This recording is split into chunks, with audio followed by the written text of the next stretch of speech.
आज सिर्फ 7 आसन मैं ऐसे बताऊंगी जिनको करने से बॉडी का एक्स्ट्रा फैट कम होगा। डेली रूटीन में यदि आप लोग इनको करते हो तो कुछ भी करने की ज़रूरत नहीं है। पूरे दिन भर के लिए एनर्जी शरीर में रहेगी, काम करने की कैपेसिटी बढ़ेगी, शरीर में रोग नहीं आएंगे, इम्यून सिस्टम अच्छा हो जाएगा, डाइजेशन सिस्टम अच्छा हो जाएगा, पूरी हेल्थ अच्छी हो जाएगी। बस सिर्फ इन 7 आसनों को रोज़ करने से आपको इसके बहुत अच्छे बेनिफिट मिलेंगे। ज़्यादा सोचने की ज़रूरत नहीं है, या ऐसा नहीं है कि क्या करूं, कौन से एक्सरसाइज करूं, कौन से आसन करूं, कौन से प्राणायाम करूं। बस सिर्फ इन 7 आसनों को फॉलो करो। इनको करने से पूरे शरीर में स्ट्रेचिंग आएंगी और हम अपनी बॉडी को चारों तरफ मूवमेंट देंगे। पेट के रोग ठीक होंगे, कमर के रोग ठीक होंगे और अपनी जो इम्यून सिस्टम है, जो हमारे इंटरनल ऑर्गन से, उसमें भी अच्छा इफेक्ट आएगा। पूरी हेल्थ हमारी अच्छी हो जाएगी। तो सबसे पहले हम स्टार्ट करते हैं बैठ के ही। सबसे पहले तो जब भी आसन करते हैं तो थोड़ा सूक्ष्म क्रियाएं ज़रूर करें। सूक्ष्म क्रियाएं करें, बॉडी वार्म अप के लिए कुछ भी करें। आप डांस करो, थोड़ा रनिंग करो, कुछ भी करो, लेकिन थोड़ा सा पहले बॉडी को प्रिपेयर करना ज़रूरी होता है। उसके बाद करेंगे आसन। अब सबसे पहले हम करेंगे बालासन। कैसे? इस तरीके से हम पहले वज्रासन में बैठ जाएंगे। वज्रासन में बैठने के बाद दोनों पैरों को खोलते हुए सांस भरी, शरीर को पूरा ऊपर खींचा जितना अपनी कैपेसिटी है और ऊपर खींचा, सांस भरते हुए, फिर सांस छोड़ते हुए नीचे की तरफ अपनी स्पाइन को सीधा रखेंगे, हाथों को नीचे रखेंगे और अपनी कमर में पूरी स्ट्रेचिंग देंगे और माथे को भी ज़मीन से लगा लेंगे। पूरा शरीर हमारा, यदि बैक स्ट्रेच होगी तो जब हमारे स्पाइन खींचेगी तो हमारे शरीर में एनर्जी का लेवल अच्छा रहेगा, हमारा बॉडी पोस्चर सुधरेगा। और जब सर नीचे की तरफ रहता है तो सर की तरफ हमारा ब्लड सर्कुलेशन होता है और जिससे जिनको सर दर्द होता है, आँखों की समस्या है, बालों की समस्या है या माइग्रेन है, कोई भी सर की समस्या है तो वो भी दूर होती है। और साथ ही साथ जब हम नीचे की तरफ लेके आते हैं अपने अपर बॉडी को तो हमारे हार्ट और फेफड़ों की भी मसाज होती है। तो कुछ सेकंड हमें इस तरीके से रुकने के बाद फिर हम सांस भरते हुए वापस आ जाएंगे। एक बार हुआ, आपको दोबारा रिपीट इसको करना है। उसके बाद दूसरा आसन आता है पर्वतासन। इसके बाद हाथों को फिर से आगे की तरफ लगाया, पीछे से ज़मीन में पैरों को टिकाया और अपने घुटनों को सीधा कर लिया। बस तरीके से हम अपनी बॉडी को माउंटेन पोज में ले लेंगे। घुटने हमारे सीधे रहेंगे, पैर के पंजे ज़मीन में रहेंगे, हाथ हमारे एकदम सीधे रहेंगे और स्पाइन को खींचते हुए हल्का सा पीछे की तरफ लेके आ जाएंगे। अब जिनके पैर ज़मीन में नहीं लगते हैं तो हो सकता है सबके पैर ज़मीन में न लगे तो हल्का सा इस तरीके से अपनी एड़ियों को उठा सकते हैं, नहीं तो कोशिश करें कि दोनों पैर पंजे ज़मीन में लगे रहें। आगे से हमने हल्का सा पीछे की तरफ बॉडी को खींचा हुआ है, स्पाइन खींची हुई है, घुटने सीधे हैं। अब आपके इसमें क्या फ़ायदा होता है कि पीछे से जो वेरिकोज वेंस हैं, जिनको वेरिकोज बन रहे हैं तो उसमें आराम मिलेगा। वेरिकोज वेंस जो गुच्छे बन रहे हैं वो खुलने लग जाएंगे। जिनको घुटनों में प्रॉब्लम है वो ठीक होंगे और आँखों की समस्या दूर होगी क्योंकि ब्लड सर्कुलेशन पूरा हमारे सर की तरफ है। स्पाइन खींच के रखी हुई है तो स्पाइन से रिलेटेड जितनी भी प्रॉब्लम है वो ठीक होंगी। पूरी बॉडी में इसका खिंचाव आ रहा है, पूरी बॉडी में उसका अच्छा बेनिफिट मिलता है। तो ये हो गया पर्वतासन। इसके बाद हम अगला करेंगे। इस तरीके से खड़े हो जाएंगे और शरीर को खींचते हुए फिर नीचे की तरफ लेके आएंगे। ऐसे कर्व बना के नहीं लाएंगे, हाथों को ऊपर लेके जाएंगे। पहले शरीर को ऊपर खींचा और स्पाइन को खींच के रखा और धीरे धीरे नीचे झुकते हुए अपने पैरों के पास अपने हाथों को लेके आएंगे। अब जिनकी बॉडी इतना ही कंफर्ट है तो इतना ही करें, बहुत ज़ोर ज़बरदस्ती नहीं करेंगे। और जो थोड़ा बॉडी जिनकी फ्लेक्सिबल है तो वो अपने हाथ या साइड में भी रख सकते हैं और एंकल को भी पकड़ सकते हैं, लेकिन और कोशिश करेंगे थोड़ा अपनी अपर बॉडी को पैरों के पास लेने की, इस तरीके से। तो इस तरीके से जितना हो सके अपने शरीर को नीचे की तरफ लेके रखने की। अब मैं यहाँ पे एक एक बार कर रही हूँ। आपको हर आसन को 2 से 3 बार करना है और कुछ सेकंड उसमें रुकना है और बस इतना ही करेंगे तो आपको कोई और का आसन करने की ज़रूरत नहीं है। आप हमेशा हेल्दी रहोगे, लेकिन डेली रूटीन में इसको करना है। चाहे हफ्ते में 4 से 5 दिन करो, लेकिन रूटीन में करो। अब इसके बाद अगला आसन आता है। एक पैर को हम आगे की तरफ 90 डिग्री में ले लेंगे, हाथों को ऊपर रखा, दोनों हाथ हमारे कान से लगे हुए, हल्का सा पीछे की तरफ। बस जितना आप कंफर्ट हो उतना ही करेंगे और कुछ सेकंड होल्ड करेंगे। 1 2 3 4 5 6 7 8 9 10। फिर वापस आ जाएंगे।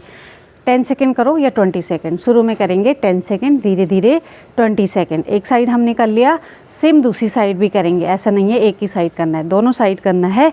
इसको भी फिर से 90 डिग्री में ले लेंगे, पीछे का पैर सीधा करेंगे और हाथों को ऊपर उठाते हुए पहले हाथों को ऊपर खींचेंगे, फिर हल्का सा पीछे की तरफ। 1 2 3 4 5 6 7 8 9 10। फिर वापस। ये एक ऐसे आसन है जिनको करने से पूरी बॉडी में ब्लड सर्कुलेशन हो जाएगा, स्ट्रेचिंग हो जाएगी और जो एक्स्ट्रा फैट है वो भी कम होगा, साथ ही साथ बीमारियां भी दूर होंगी। अब इसके बाद अगला आता है पेट के बल लेट के भुजंगासन। भुजंगासन के भी बहुत बेनिफिट्स हैं। अब एक ही आसन से हमें बहुत सारे लाभ मिलते हैं। इस तरीके से हम हाथों को साइड में करेंगे और हल्का सा अपने शरीर को ऊपर की तरफ, हमारी पूरी चेस्ट खींच रही है, जिससे हमारे चेस्ट के रोग ठीक हो रहे हैं, चाहे हार्ट से रिलेटेड हो या फेफड़ों से रिलेटेड। हमारे शोल्डर में जॉइंट में जोर पड़ रहा है, पीछे कमर हमारी बहुत अच्छी से खींच रही है, तो कमर दर्द के लिए बहुत अच्छा आसन है।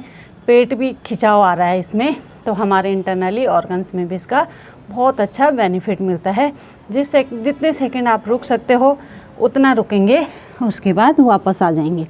स्टार्टिंग में सिर्फ 10 सेकंड रुको, उसके बाद थोड़ा उसकी टाइमिंग बढ़ा दें। एक बार फिर से रिपीट करा। दोनों पैरों को शुरुआत में तो खोल के रखेंगे, क्योंकि शरीर में थोड़ा सा जब स्टार्टिंग होती है तो खिंचाव ज़्यादा आता है, तो अनकम्फर्ट सा लगता है, हल्का सा ऐसा लगता है कि दर्द हो रहा है बॉडी में। तो स्टार्टिंग में कम से करें, धीरे धीरे उसकी टाइमिंग बढ़ा दें। और इस तरीके से हम इस पोस्चर को 20 सेकंड तक होल्ड करेंगे और उसके बाद करेंगे, वापस जाएंगे, रिपीट करेंगे। 2 से 3 बार हमने उसको रिपीट कर दिया। अब पेट के बल हमने कर लिया, एक करेंगे पीठ के बल लेट के। तो इस तरीके से हम पीठ के बल लेट के पवन मुक्तासन कर लेते हैं। अपने दोनों पैरों को फोल्ड करेंगे पेट की तरफ, हाथों को इस तरीके से लॉक करा और नाक लगाएंगे अपने घुटने में, कुछ सेकंड होल्ड करेंगे तो पेट के सारे रोग ठीक हो जाते हैं। चाहे गैस की समस्या है, कब्ज़ की समस्या है, शुगर की समस्या है या इनडाइजेशन की समस्या है, सारे रोगों में ये बहुत अच्छा फ़ायदा देता है। तो आपको ऐसे आसन करने हैं जिनको करने से पूरी बॉडी हमारी फिट हो जाए। जिनको रोग हैं उनके रोग दूर होंगे, जिनको नहीं हैं उनको शरीर में रोग नहीं आएंगे। तो हम फिर से रिपीट करेंगे और नाक लगाने के बाद वापस आ जाएंगे। जब आपको थकान हो तो शवासन में दोनों पैरों को सीधा करा, 1-1.5 फीट का गैप देंगे, हाथों में भी बॉडी से 1-1.5 फीट का गैप देंगे, आइस क्लोज करेंगे और अपने सारे बॉडी पार्ट्स को ढीला छोड़ते हुए एकदम रिलैक्स हो जाएंगे, पूरा रिलैक्स हो जाएंगे। जब आपकी थकान ख़त्म हो जाए तो आप फिर से बैठ सकते हैं। तो ये तो आसन थे जो हमने अपने डेली रूटीन में करने हैं। बस आप इनको करो और उसके बाद अपनी बॉडी में चेंजेस देखो, कितने ज़्यादा फ़ायदे होते हैं शरीर में इससे। और उसके बाद थोड़ा सा जब आसन हो जाते हैं तो हल्का सा हमें प्राणायाम भी करना चाहिए। प्राणायाम नहीं भी हो रहे हैं तो मेडिटेशन करो। मेडिटेशन ऐसा है क्योंकि जितनी दिन भर की थकान होती है, चिड़चिड़ापन होता है, या आपके हिसाब से जो घर में काम नहीं हो रहे हैं, ऑफिस में काम नहीं हो रहे हैं, या बाहर भी कहीं ऐसे आजकल हर इंसान के साथ है कि मानसिक तौर से थोड़ा परेशान रहता है, बहुत ज़्यादा बर्डन रहता है दिमाग में। तो उसके लिए हमें, उससे क्या होता है कि बीमारियां ही आती हैं। बीमारी परेशानियां तो ठीक नहीं होती हैं, लेकिन शरीर बीमारियों से घिर जाता है। तो उसके लिए हमें करना है मेडिटेशन। मेडिटेशन में कहीं भी ऐसी जगह पर बैठ जाएँ थोड़ा जहाँ पर डिस्टर्बेंस ना हो, अपनी बैक सीधी रखी, हाथों को ज्ञान मुद्रा लगाएंगे। ज्ञान मुद्रा हमारे माइंड को कनेक्ट करती है माइंड से। तो कमर सीधी करके बैठ जाएंगे, हाथों से लगाएंगे ज्ञान मुद्रा, जो हमारे माइंड के लिए बहुत अच्छी है। स्पाइन सीधी रखी, आंखें बंद करी। बस आपको मेडिटेशन करना नहीं आता है या नहीं कर सकते हैं, क्योंकि सारे लोगों को करने के लिए टाइम लगता है, ये साधना है, इसमें थोड़ा टाइम लगता है। तो आंखें बंद करके आप सिर्फ अपने सांसों में ध्यान दो। इनहेल करा, पूरी गहरी सांस, और फील करो उसको कि मेरी नाक से होते हुए गई, मेरे फेफड़ों में गई, कि मेरे नाक को छूते हुए दोनों नोस्ट्रल से जो सांस मैंने अंदर ली, अंदर गई, फिर अंदर जाने के बाद फेफड़ों में गई। फेफड़ों में कुछ देर रुकने के बाद वहाँ से जो कार्बन डाइऑक्साइड है उसको अपने साथ लेके फिर उसी रास्ते से बाहर आए। बस जो हम सांस ले रहे हैं हमारी बॉडी में, उससे कहाँ कहाँ वो जा रही है और क्या कर रही है, उसी सांस में ध्यान देंगे। कुछ नहीं करना है, बस सिर्फ अपने डीपली इनहेल करो और एक्सहेल करो। ज़्यादा नहीं होता है तो 5-10 सांसें इस तरीके से लो, आंखें बंद करके इनहेल और एक्सहेल।